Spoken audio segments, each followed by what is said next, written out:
Assalamualaikum dan salam sejahtera, saya Irfan Faruqi dan ini berita AWANI khas khusus untuk mesyuarat Menteri-Menteri Luar ASEAN ke-58 yang berlangsung pada hari ini di Pusat Konvensyen Kuala Lumpur KLCC yang merupakan venue yang sama untuk sidang kemuncak ASEAN sebelum ini. Tapi ketika ini lebih hangat memandangkan ada beberapa pengumuman yang dibuat oleh Amerika Syarikat yang secara dasarnya memberikan impak besar kepada negara-negara ASEAN. Apakah kemungkinan itu akan dibincangkan dalam mesyuarat kali ini? Kita bawakan sepanjang Bulletin AWANI khas ini. Tapi untuk waktu ini, berikan gambaran kepada anda apa yang berlaku hari ini di KLCC Kuala Lumpur. Antara lain ialah Perdana Menteri Datuk Seri Anwar Ibrahim akan dijadual merasmikan mesyuarat Menteri-Menteri Luar ASEAN AMM ke-58 di Ibu Negara pada Rabu sekitar 10.15 pagi nanti, dan majlis itu akan dihadiri oleh semua Menteri Luar ASEAN, Menteri Luar Timur Leste dan Setiausaha Agung ASEAN Dr. Kau Kim Hon yang sebelum ini dijadual mengadakan kunjungan hormat ke atas Anwar. Acara akan diteruskan dengan sesi pleno AMM ke-58, diikuti sesi pemukiman AMM dengan Menteri Luar Datuk Seri Mohamad Hassan dijangka mempengerusikan mesyuarat itu. Pemukiman AMM sebelum ini yang berlangsung di Langkawi pada Januari lepas diakhiri dengan nasihat kepada Myanmar, penilaian kemajuan Kod Tata Laku Laut Cina Selatan COC dan tekad untuk mengukuhkan kesatuan serta daya tahan ASEAN. Turut dalam agenda ialah majlis menandatangani instrumen penyertaan kepada Perjanjian Persahabatan dan Kerjasama di Asia Tenggara TEC yang dihadiri Menteri-Menteri Luar ASEAN dan KAU. AMM ke-58 dan mesyuarat berkaitan yang diadakan di bawah kepengerusian ASEAN Malaysia 2025 dengan tema keterangkuman dan kemampanan menyaksikan 24 mesyuarat peringkat menteri termasuk sesi libat urus bersama rakan dialog ASEAN dan rakan dialog sektoral. Mesyuarat peringkat tinggi itu yang berlangsung di Pusat Konvensyen Kuala Lumpur dari 8 hingga 11 Julai menghimpunkan kira-kira 1,500 perwakilan. Semua Menteri Luar ASEAN hadir kecuali Myanmar yang diwakili Pegawai Kanan Kementerian Luarnya, manakala Menteri Luar Timur Leste turut serta sebagai pemerhati. Perhimpunan yang sangat dinanti-nantikan itu menyaksikan satu daripada perhimpunan terbesar menteri-menteri luar serta diplomat berpangkat tinggi dari seluruh dunia untuk membincangkan isu-isu global dan serantau yang mendesak, memupuk kerjasama selain memajukan agenda keselamatan serta kemampanan di ASEAN. Ini kali kelima Malaysia menjadi pengerusi ASEAN selepas menyandang jawatan itu pada 1977, 1997, 2005 dan 2015. Untuk berikan gambaran langsung berkenaan dengan apa yang sedang berlaku di Pusat Konvensyen Kuala Lumpur, sebelum kita bersama dengan rakan setugas kita, wartawan Firdaus Aziz yang juga berada di lokasi, kami ingin berikan gambaran kepada anda bahawa perhimpunan kali ini merupakan perhimpunan di kalangan menteri-menteri luar sahaja berbanding dengan sidang kemuncak sebelum ini yang melibatkan ketua-ketua negara dan juga pemimpin-pemimpin utama kerajaan. Dan visual yang anda saksikan ketika ini ialah Datuk Seri Anwar Ibrahim yang dijangka akan merasmikan sidang mesyuarat AMM ke-58 ini dengan kehadiran menteri-menteri luar, dan juga yang menarik adalah apa yang akan berlaku pada hari esok, kerana pada hari ini ialah perhimpunan dan mesyuarat di antara negara-negara anggota ASEAN dan juga negara-negara pemerhati termasuk Timur Leste dan juga Myanmar yang mana menghantar bukan pemimpin utamanya tetapi wakil dalam sidang kemuncak dan juga mesyuarat kali ini. Tapi esok akan ada pertemuan bersama dengan negara-negara rakan ASEAN termasuklah Amerika Syarikat yang akan menghantar Menteri Setiausaha Negaranya Marco Rubio untuk bersama dalam mesyuarat kali ini, dan ini merupakan antara visual apa yang sedang berlangsung sehinggalah kita bawakan kepada anda ucapan oleh Perdana Menteri sebentar nanti. Tapi untuk waktu ini mungkin kita boleh dapatkan sedikit sebanyak secara langsung dengan wartawan kita Firdaus Aziz yang sudah pun berada di lokasi bersama dengan pasukan Astro AWANI yang sudah pun berkampung sejak semalam di KLCC. Firdaus, mungkin boleh berikan gambaran kepada kita, mungkin ada perbezaan sidang kemuncak sebelum ini dan juga apa yang berlaku pada hari ini, dan mungkin jangkaan-jangkaan lain yang dimaklumkan kepada media untuk mesyuarat Menteri-Menteri Luar ASEAN kali ini, Firdaus.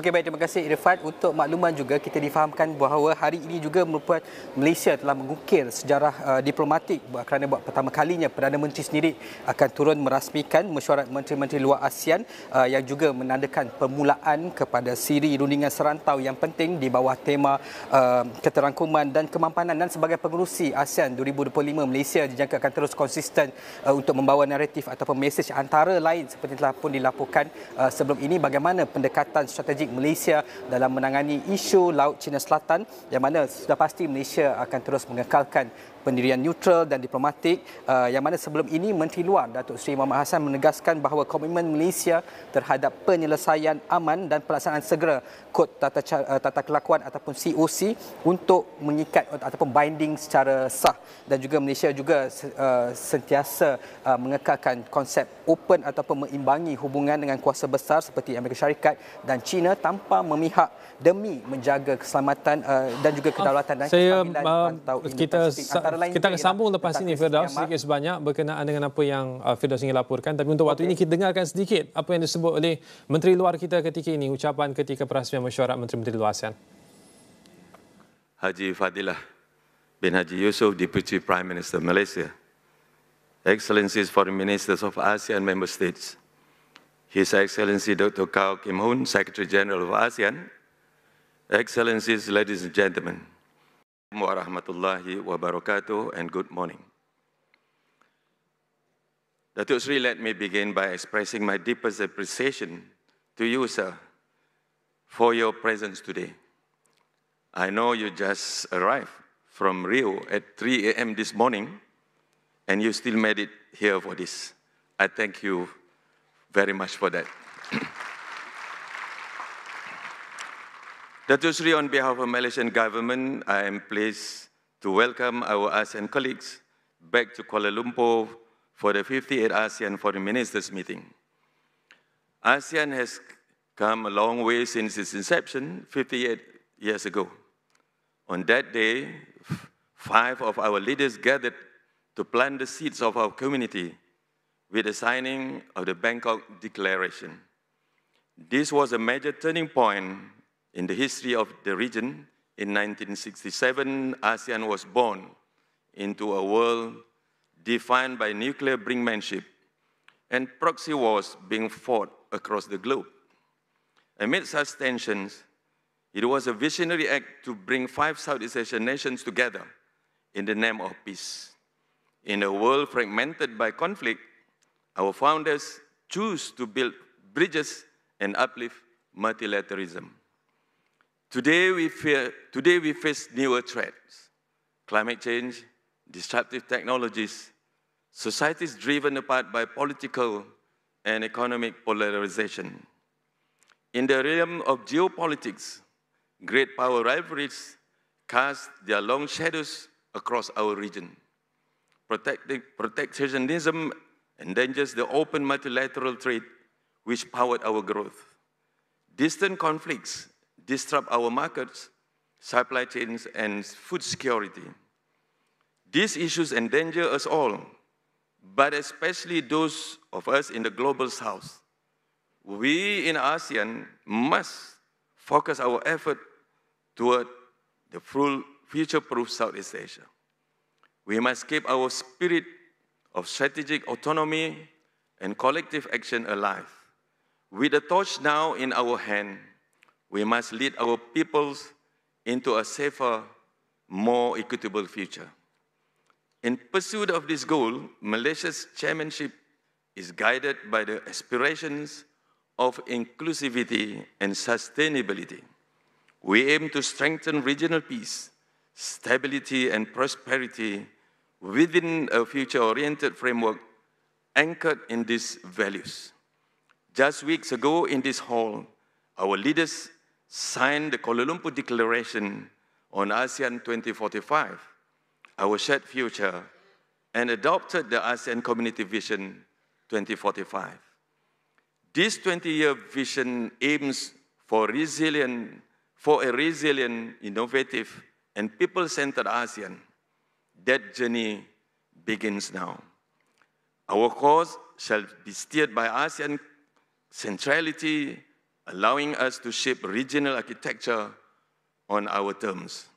With this strategic clarity, ASEAN will engage our 11 dialogue partners in the upcoming post-ministerial conferences, laying the groundwork for the ASEAN Plus 3 and East Asia summits.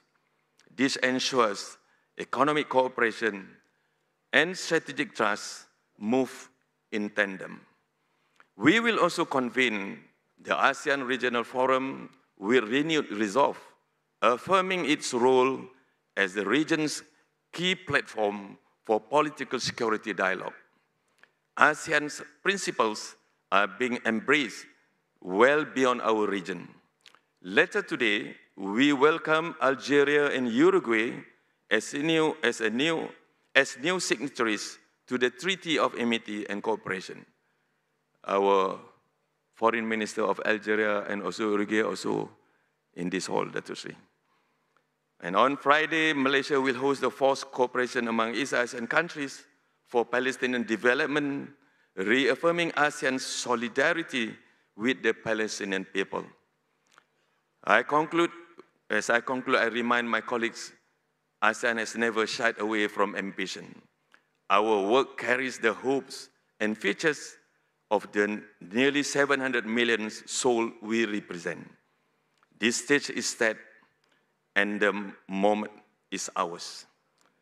Dato' Sri, it is now my privilege to invite you, Prime Minister of Malaysia, to deliver your opening address. The stage is yours, sir. Thank you.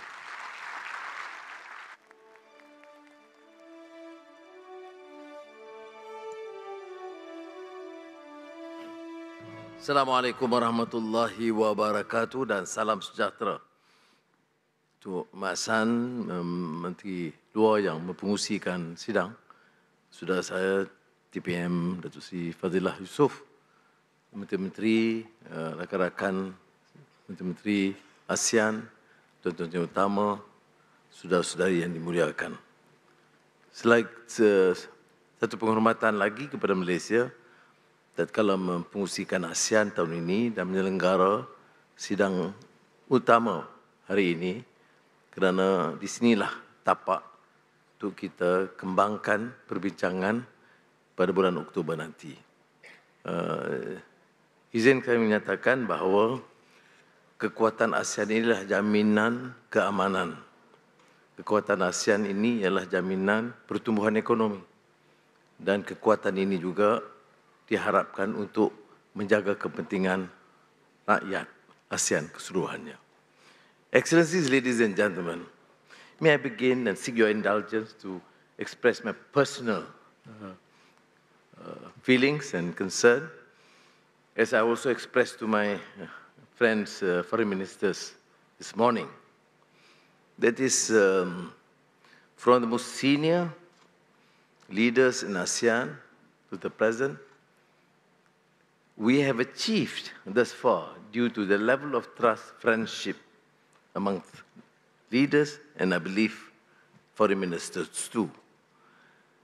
The more contentious issues like Myanmar, the 5-point consensus, whether to be able to meet Prime Minister Military Junta and NUG Prime Minister.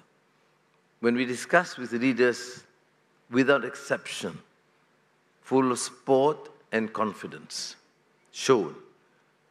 Similarly, after the event, we were able to engage again to seek a common platform, understanding how to proceed. Even the unfortunate incidents recently between Cambodia and Thailand, which of course most leaders, all ASEAN leaders, do express some concern. But we had no inhibition at all to immediately call our colleagues, in both countries, to express our concern and to support all endeavors, initiative to secure a lasting peace. We have gone through phases to ensure a relative success of ASEAN, including areas that we think have faced some limitations, like inter-ASEAN trade, joint investments. But we have done relatively well because, again, I must reiterate the level of trust and confidence that we have among ourselves. I've just returned, as you know, from Rio. I was in Italy, France before that. Without exception, meeting leaders, of course, bilateral sessions with Malaysia, but without exception, they all ask about ASEAN. Everyone have recognized the role of ASEAN. ASEAN now has come and achieved a spectacular position, measure of respect and recognition internationally, and I must thank you all, and particularly the foreign ministers. So welcome officially to Kuala Lumpur for the 58th ASEAN Foreign Ministers meeting. We are at the moment where we have to make courageous choices about ASEAN's priorities, our voice in the world, how we shape the region between now and 2045.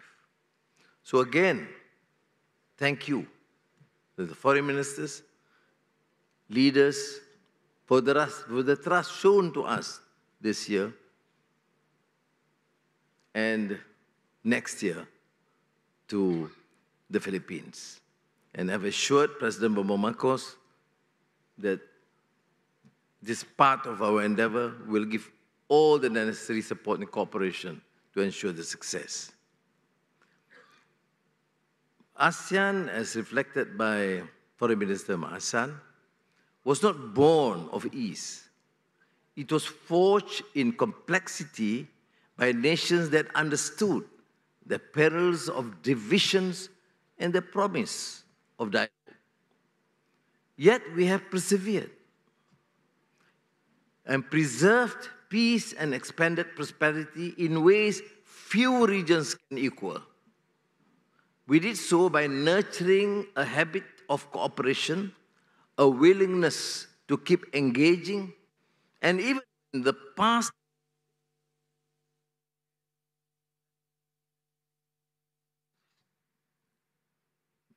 nothing to do with my sleep. Our region's strength, therefore, lies not in the absence of tension, but in our commitment to manage it through mutual respect, continuous dialogue, and the search for consensus. That is the ASEAN way. It must remain our guide. We also look forward to welcoming Timor-Leste as our newest member in October.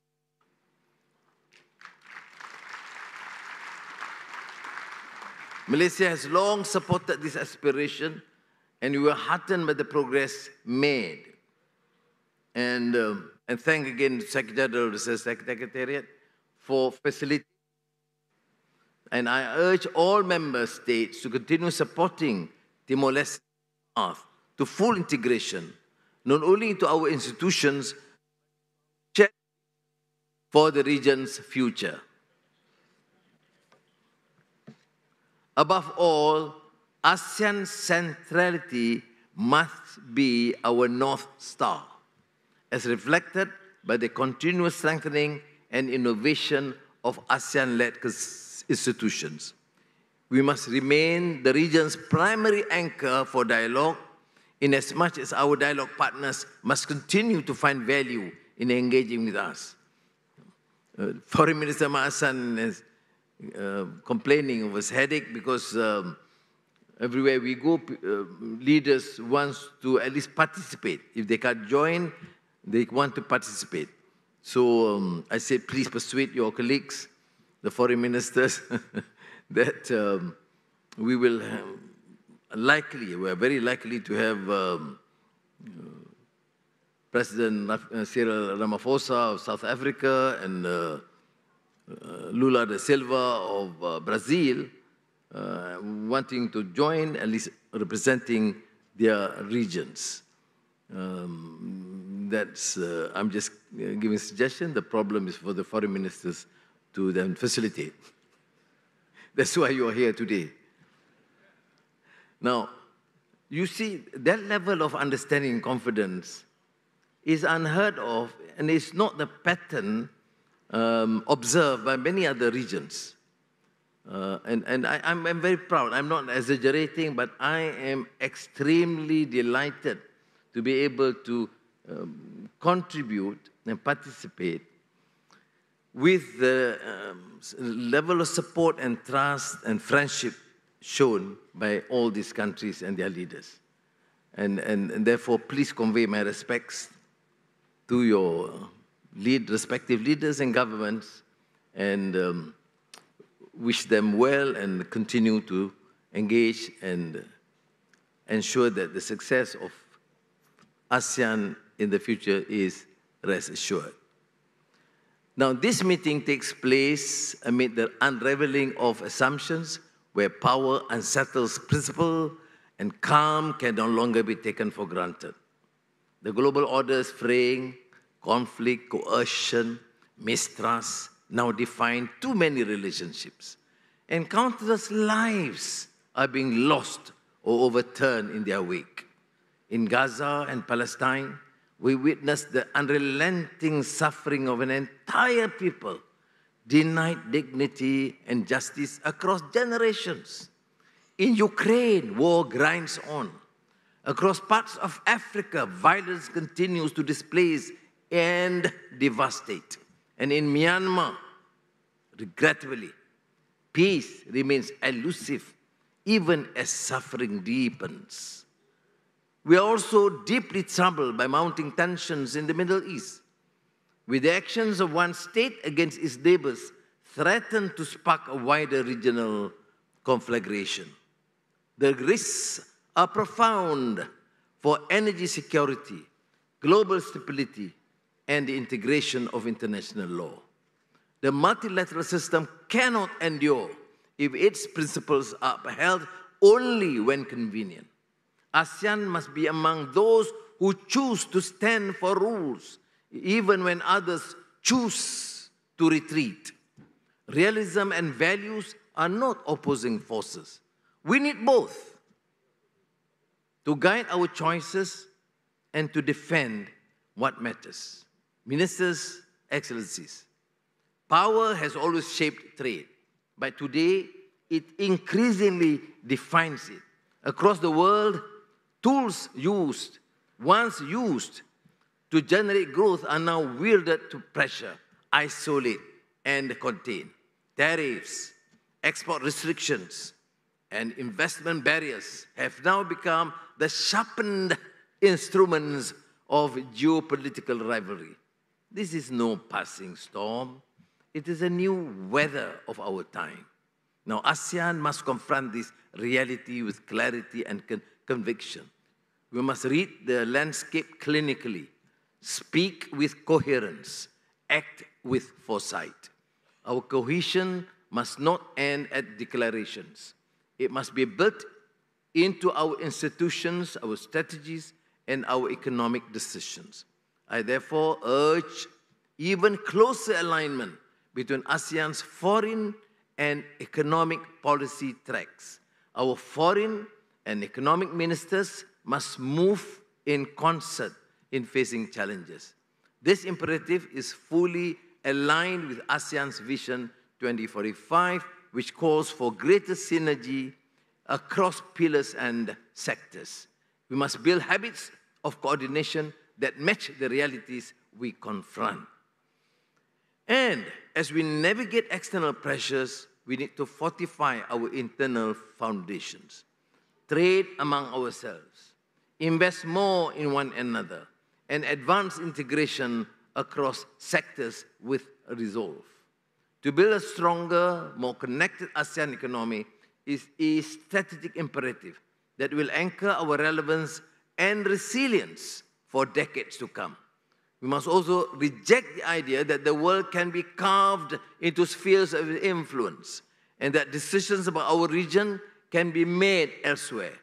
We are a region that charts its own course, deliberately, coherently, and with purpose.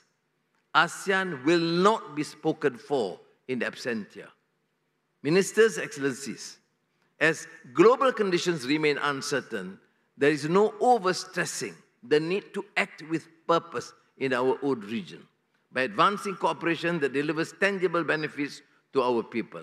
ASEAN will continue to focus on practical collaboration, connectivity, food security, digital transformation, education, public health, and climate resilience. These efforts take shape in the quiet determination of a mother in Battambang, preparing her stall as dawn breaks over the city. They endure the steady hands of a farmer in central Luzon, tending the land that has sustained generations. And they shine in the hopeful eyes of a child in Chiang Rai, walking to school with dreams of the future.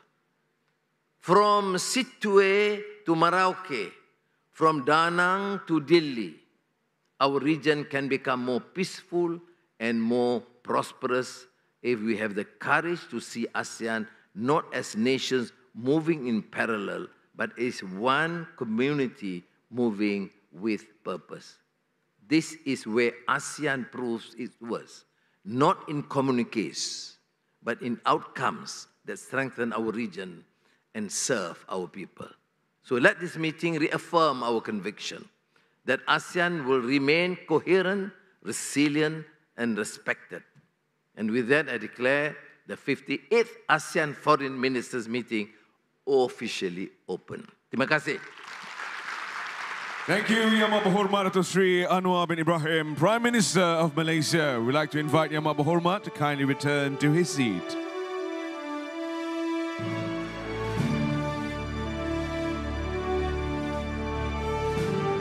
With that resounding call to action for ASEAN to fortify our unity and resilience, reminding all of ASEAN on centrality being the fundamental principle in defining our collective interests and delivering tangible progress for our people, we move forward into the agenda for the 58th edition of the Foreign Ministers meetings.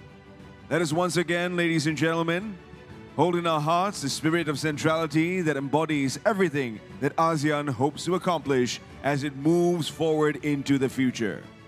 Ladies and gentlemen, next we have a special performance by Istana Budaya that combines elements of drumming and martial arts, echoing the harmonious rhythms of Malaysia's many cultures. Ladies and gentlemen, we invite you to feast your eyes on the many colors and wonderful cacophony of stage performance that is presented to you this morning. Please, a round of applause for the wonderful talents of Istana Budaya.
A round of applause, please, ladies and gentlemen, for our talented performance.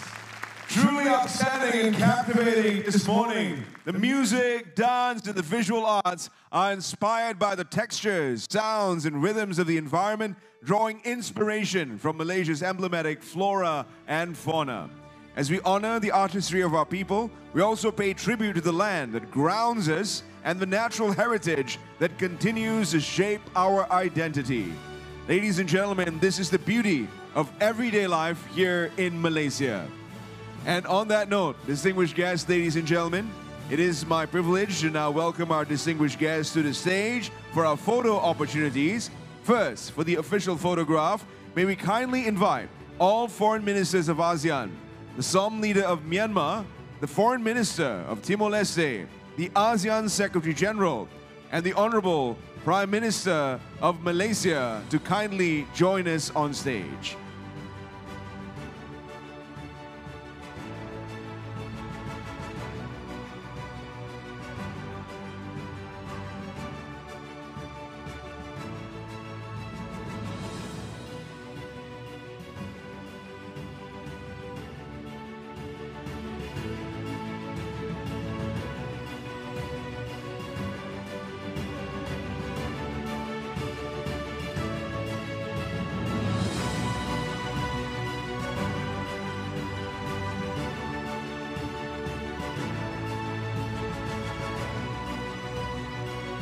Let us record the first official photograph.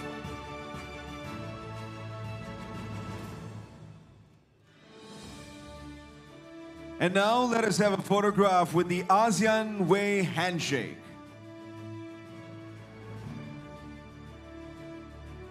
This one always brings everyone closer.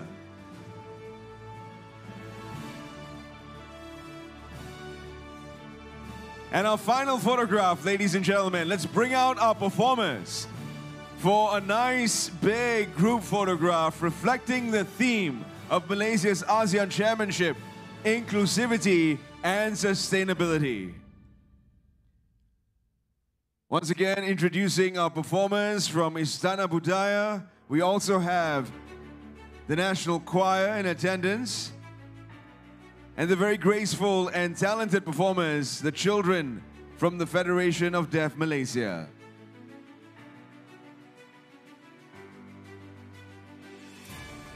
We'd like to direct everyone's attention to the cameras in front for our final photograph.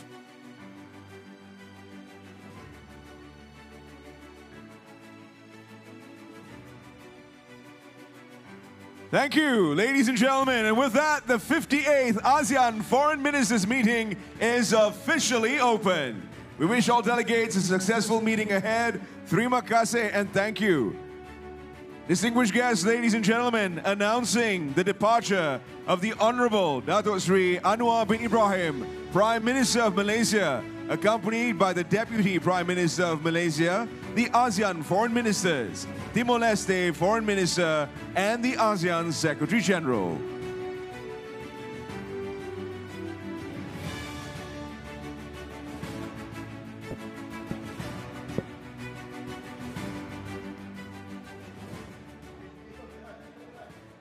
And that wraps up the official opening ceremony of the 58th ASEAN Foreign Ministers meeting here in Kuala Lumpur, officiated by the